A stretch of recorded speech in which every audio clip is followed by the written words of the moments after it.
What's going on, everyone? Talen here, and welcome to another uniform review video.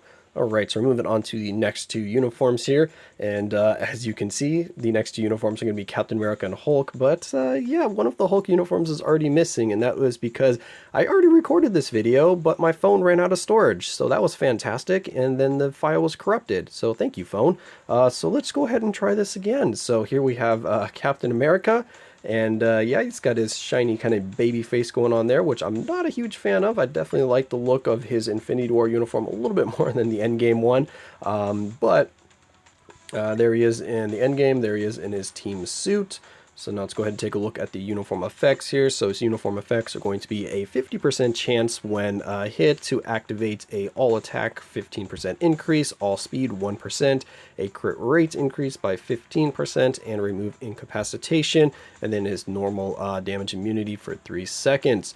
And the only changes here are going to be an extra 5% chance on the activation rate, so went from a 45% to a 50% chance. And then he is getting that all attack, all speed, and crit rate increase, and of course that incapacitation, because previously it was only the damage immunity. And then we have the skill changes here. So if we take a look, we have the same there, pretty much the same there. I think that's the same, except for that all defense might be an addition. And then here on the fourth skill, we do have a bit of a change, which is going to be that all defense down. So the all defense down on the fourth skill will apply to world bosses. So yes, you can use this in World Boss Ultimate, and it should hopefully help out and make his damage a little bit more consistent when you're building up to the tier 3 skill. And then over here for the fifth skill, which is kind of weird, the only changes here are that 1% all defense and that 1% all speed. So kind of weird to give him that. I don't know, it just seems kind of weird to get a 1% boost on both those stats.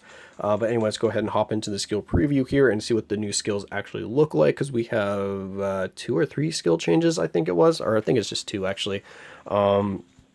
But we have the first skill here, which is pretty much exactly the same, second skill, which is exactly the same, and then the third skill, which is a little bit different here. So you can see he does a charge, he groups the enemies together, we get a little bit more hits and quite a bit more AoE. So third skill has a pretty nice change, whereas previously he kind of just charged through the enemy, so you went to the other side of the enemy, and then you had some lingering hits that hit the enemy. So definitely a lot more hits going on here with the third skill. And then the fourth skill is the other change. As you can see here, he throws his shield around, and then he jumps up and just punches the ground. So looks really nice, and he doesn't get the iframe till later on, but he doesn't need it because you do have invincibility when you trigger this skill, so he is going to be well protected, and this will give him the all defense down on the enemies. But the only downside to the all defense down for Cap here is that it only lasts for 5 seconds. And yeah, that makes it very, very difficult to use with your tier 3 skill. I think it's impossible to use with your tier 3 if you still charge it up, but if you let go of it immediately, that'd probably be the only way you can use the tier 3 skill with the all defense down, but then you'll be sacrificing all of the buffs from the tier 3 skill. So yeah, it's not really going to be that beneficial to try to do that. So overall, the all defense down, I don't think it's really going to affect his damage too much, since he's getting most of his damage anyway from his tier 3 skill, and you can't really combine those two skills. You pretty much would just cancel out of the fourth skill to get the invincibility and hop into your tier 3 skill like usual. Yeah, and though, yeah, the fifth skill, which we didn't show, is still exactly the same as well, so no changes to the fifth skill. So for Captain America here, overall, the uniform is definitely going to be his best uniform, because we have the all defense down edition, and then we have the extra all attack on the uniform bonus itself that we're going to be getting, along with the changes to the tier 3, or the tier 3, the third skill and the fourth skill, and the animation changes are definitely better than before. But I don't think it's that big of a jump from his Infinity War uniform. So if you have his Infinity War uniform, I don't think you really need to pick up the Endgame uniform. I don't think it's that big of a jump. I think it'll maybe make his damage more consistent when building up to his tier 3 skill if you're using him in World Boss Ultimate. But besides that, I don't see too much extra value here on top of the Infinity War uniform. But again, that's just my opinion, so that's just how I kind of see this uniform. So that's why I will not be picking up this uniform, just because I do have the Infinity War uniform and I'm perfectly happy with that one right now. Maybe if I got him to tier 3 and I wanted the best uniform, I might do it. But then I'd have to get another uniform up to Mythic, or, well, actually, I haven't really worked on this one at all anyway, so I guess it wouldn't hurt me too much if I got him to tier 3. But anyway, that's just my opinion on the new endgame uniform for Cap here. So now if we move over to Hulk here, as you can see, here's the team suit version of Hulk, and then here is the endgame version of Hulk, which is the one I decided to pick up. So let's go ahead and take a look at the changes here. So it's going to enhance the effects of Enraged, which is his 4-star passive. So here we have the Enrage, which is a activation rate when below 90% HP. He is going to get Ignore Dodge by 25%, a 3% HP recovery, and then an all attack, all speed, and crit rate boost by 20%, and remove incapacitation. So the only changes here from his Ragnarok uniform is going to be the Ignore Dodge, so he's getting that, which he did not have at all with the Ragnarok uniform. And then the all attack, all speed, and crit rate are getting an extra 5% from the Ragnarok, whereas it was 15, now it is 20%. And then all of his skills here are getting a change, where pretty much all of them except for the 4th skill here are getting Fracture added to it. So that's a really good addition there for PvP at least, so to make Hulk a lot more viable in PvP. And then also the 3rd skill here is going to make him a lot more viable in PvP, because we do have that lovely orange text down there, which is basically Ignore Iframe. So Hulk can basically just grab them out of their iframe and just start pummeling them. So that is really good. So now Hulk is going to, yes, have a lot more value in PvP.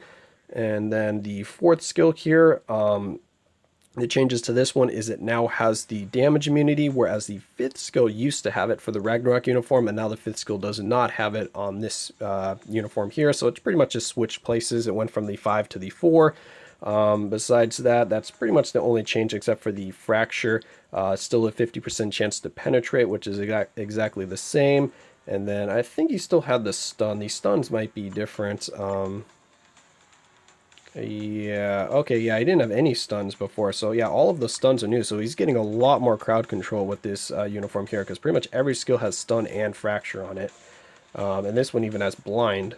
So yeah, he's getting a lot more crowd control with this uniform here, so that's really nice. So it's going to help out in PvP to make him a lot more useful there. Be maybe a nice counter for some annoying PvP characters, but also really good for Shadowland, because with his Ragnarok uniform, I was actually timing out on some of the later stages in Shadowland Infinite, so I definitely wished he had more damage. So this uniform should solve that for me. So yeah, the first skill, a little kind of similar to the, actually no, not really, because this Ragnarok he kind of charged, but you do have an iframe there at the start. He loses the iframe, but he didn't have that before, so that's a little bit of extra protection there. And then he kind of does do a little dodge juke there, so that can be good to avoid a world boss attack. And then the second skill here, though, this one is looking really nice because it has almost a full iframe. You have a short gap, so you have iframe, and then boom, it goes away for a second there, and then it comes back. So overall, the second skill is looking really good. So he has another form of protection now, because he did not have that long of an iframe before with his Ragnarok uniform outside of his 5th skill. And then the 3rd skill here, we have kind of 2 short iframes, but then they go away, and that's the one that ignores targeting. So that's where he goes in there and grabs them out of their iframe and just starts punching them in the face. So yeah, overall, I mean, the skill is nice. It's not going to give him any protection in PvE, but for PvP, it's going to be really, really good. And then the 4th skill here, we have him grabbing the helicopter here, spinning it around, and then he just slams it on the ground, and then just, yeah, nice explosion going on there. And this is the skill that has the damage immunity now, so you are going to be pretty well protected while using the 4th skill here. And it looks like the 4th skill is going to do some really, really nice damage. There's a lot of AoE, so really interested to see how it's going to do with the damage proc. And then we have the 5th skill here, which is his kind of cinematic skill. So he does kind of starts off like the Ragnarok uniform, starts punching them in the face, grabbing them over. They had that very, very brief iframe there, which I don't know why. But then when he goes into this kind of cutscene for the cinematic, you are in an iframe. So when he starts jumping into the air, your iframe does come back. So he does right there have some more protection at least, which is nice. You can see the end of the iframe when he lands there. So overall, a really nice boost for a Hulk here. I really like this uniform, and of course that's why I picked it up, because we still have a full iframe, or relatively close to a full iframe here. It's just moved from the 5th to the 2nd skill, and then we have kind of short iframes on the 1st skill, short iframes on the 3rd skill. and then we do have this really long damaging AoE skill on the 4th. So overall, he should be getting a little bit more survivability, and then damage boost is looking really nice. So overall for Hulk here, he's one of my favorites of the update so far in terms of the skill changes and just what the uniform is going to do for the character. So yeah, if you play Hulk, I would definitely recommend picking up this uniform, especially if you've already gotten him to level 70 or Gears 25. This uniform is going to really help him out. It's going to be his best of the uniforms so far. Anyway, that's going to be it for this video here. I hope you guys enjoyed, and of course I will catch you in the next one.